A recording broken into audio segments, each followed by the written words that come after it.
പല ആളുകളെയും പറ്റി ചിലപ്പോൾ പറയും 11 മാസം കുപ്പി, റമളാൻ വന്നാൽ 1 മാസം തൊപ്പി എന്നൊക്കെ പറഞ്ഞ് നമ്മൾ കളിയാക്കും.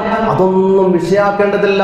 11 അല്ല 12 മാസം തന്നെ കുപ്പിയും അതിന്റെ കൂടെ തന്നെ അടവെച്ച കോഴിയെ പോലെ നമ്മൾ കിടന്നുറങ്ങിയ ആളുകളാണെങ്കിലും അതിനേക്കാളും വലിയതാണ് പടച്ച റബ്ബിന്റെ ഔദാര്യം എന്നുള്ള വിശ്വാസം അത് നമ്മുടെ ഹൃദയത്തിന്റെ ഉള്ളിൽ വേണം. തെറ്റ് ചെയ്യാൻ പ്രചോദനമാക്കുകയല്ല ഞാൻ. നിങ്ങൾ ഇനിയും ചെയ്തോളിട്ടോ, പടച്ച റബ്ബ് പുറത്തു തരുന്ന പറയുകയല്ല നാം.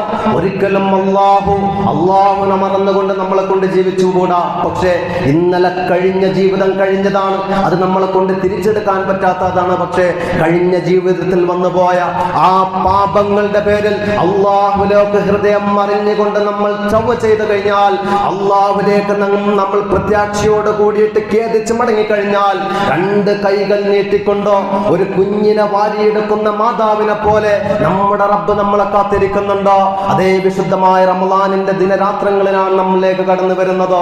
നമ്മൾക്കെല്ലാം മടങ്ങിച്ചെല്ലാനുള്ള ദിവസം, നമ്മൾക്കെല്ലാം അല്ലാഹുവിലേക്ക് ഒരു കുഞ്ഞു മാതാവിലേക്ക് ഓടിയെടുക്കുന്നത് പോലെ പടച്ച റബ്ബേ, ഇന്നലെ ചെയ്ത തെറ്റുകൾക്കെല്ലാം പ്രായശ്ചിത്തത്തിന്റെ പാപത്തിന്റെ ഹൃദയങ്ങളുടെ ആ പാപം ചെയ്ത ഹൃദയമായിട്ട് ഇതാ ഇന്ന് ഞാൻ നിന്നിലേക്ക് മടങ്ങി വരുന്നു എന്ന് അല്ലാഹുവിലേക്ക് ഖേദിച്ച് മടങ്ങാനുള്ള ദിവസം നമുക്ക് വന്നിരിക്കുകയാണ്.